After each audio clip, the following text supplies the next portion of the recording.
Carlson from UK, and in the prophetic, you as a prophetic intercessor, what do you sense in your heart that God is bestowed in this time and season, in the clock, in clock of God, and of gathering, giving 300 into the meeting? What is burning in your heart towards that gathering? Is freedom, love, and unity. We're in a critical time. This gathering is ordained of God. It's the Lord. He's in it. He's working through it, and He's bringing us together in unity to usher in the end time harvest. It's harvest time. It is harvest time. We need to go on the streets. The fields are ripe. It's ready, but we need to be prepared. We need to be purged and fully ablaze, empowered by His Spirit to bring freedom. That's what it's about. So, yeah, freedom, love, and unity.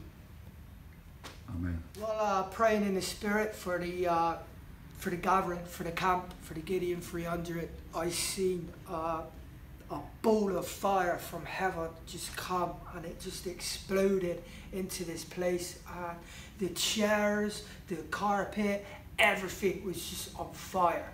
The purging fire of God.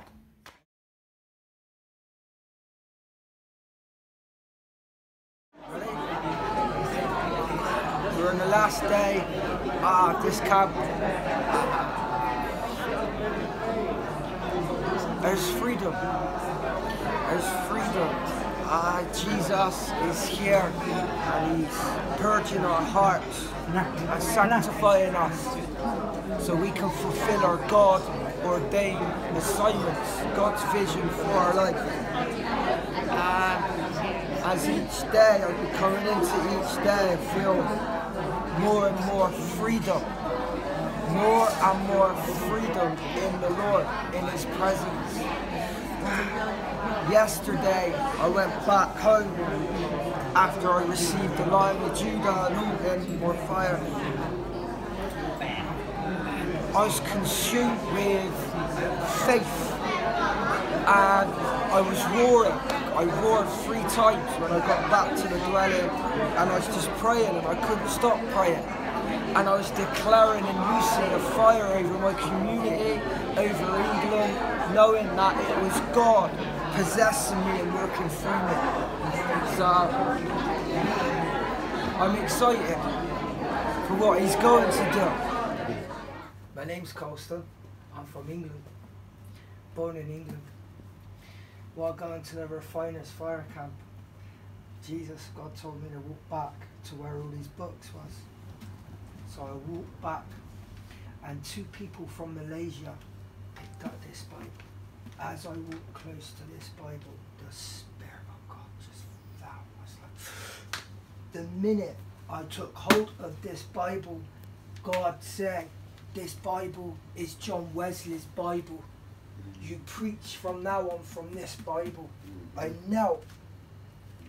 I put this Bible above my head, and they were praying for me, these 2 people. And I saw the Ark of the Covenant, and I saw a rainbow and a lion on this Bible. I roar. They said, you have just come into your spiritual inheritance. I've just come into my spiritual inheritance. And the Lord will work through me to spearhead revival in England and then the nations. John Wesley Bible. Blood of the martyrs. The blood, he said, the blood of the martyrs is on this Bible. So everything what the Lord done through them is going to be complete.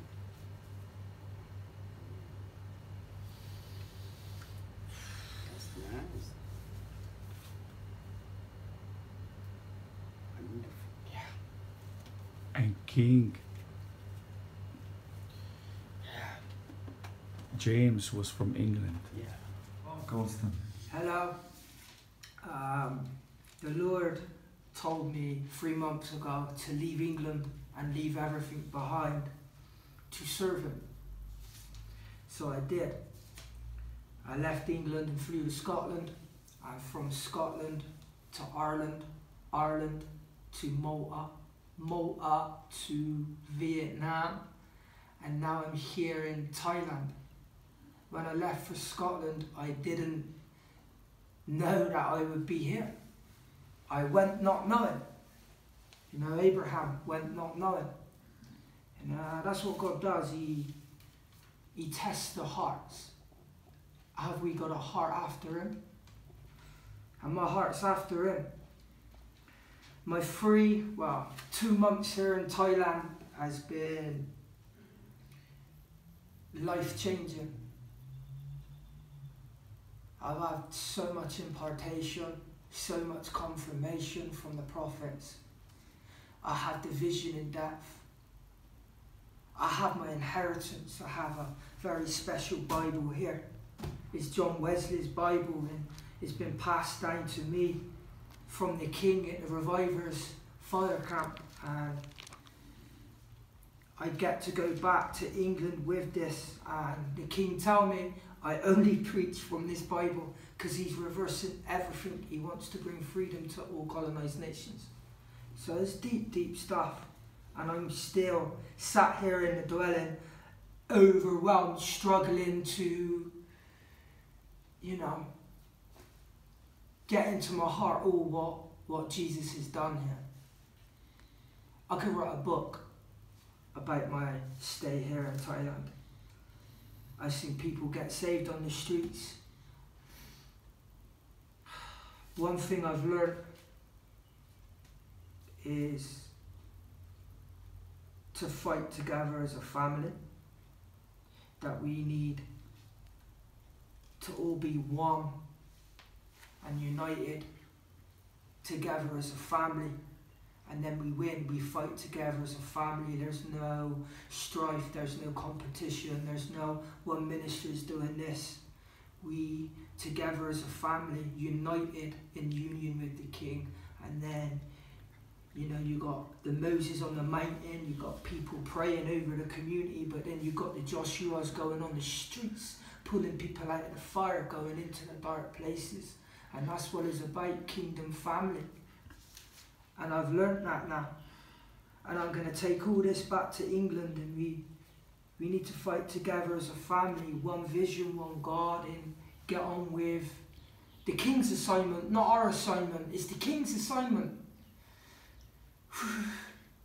And it's very precious, delicate, and an honour to be set apart for him, fit for the Master's use. I fear God, and we want to see his will and kingdom come in and through us, so it's going to be done. So I thank God for linking me up with Pete. And that was prophesied before I left England. The prophecy came from the prophet that I will meet this evangelist, that there will be many healings on the streets.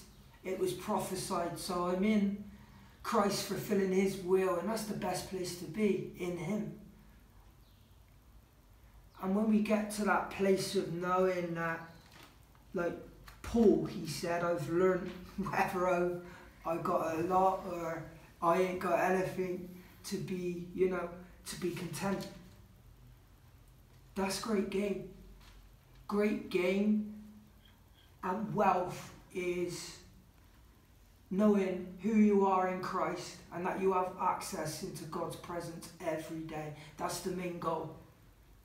Union with the King.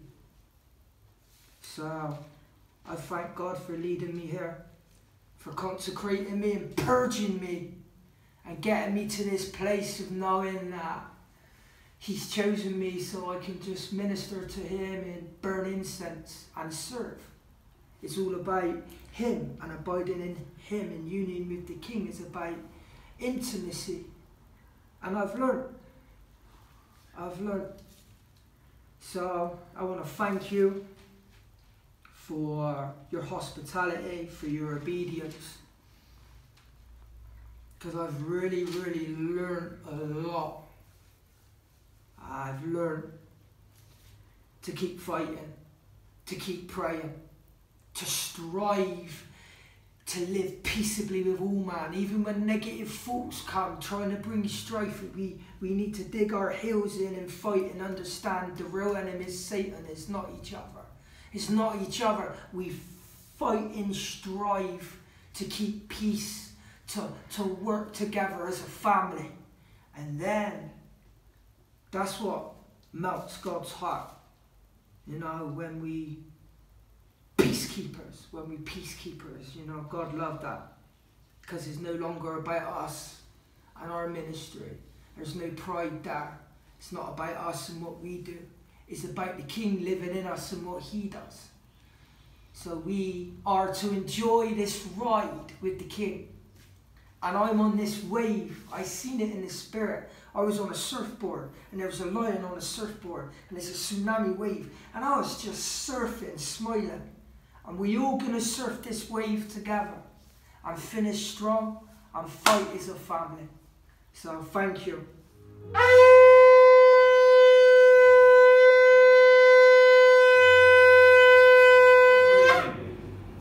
Once was a holy nation. Many powerful missionaries was sent out by Britain. Plus many nations.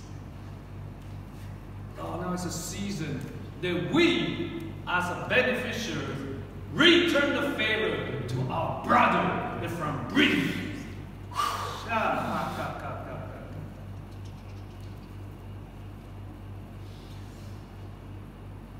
Baruch Adonai Eloheinu melech haolam, asher kiddushenu b'mitzvotav v'eshvanu lishmo'ah kol shofar. Oh, my soul, you shall praise the Lord, King of the universe. Hallelujah, Yeshua HaMashiach. That you cleanse us with your commitment and tell us to hear the sound of the shofar. Father, when I release this shofar, my brother will be representing British to hear your voice and revival, hear it again, and it will be even harder and greater than the previous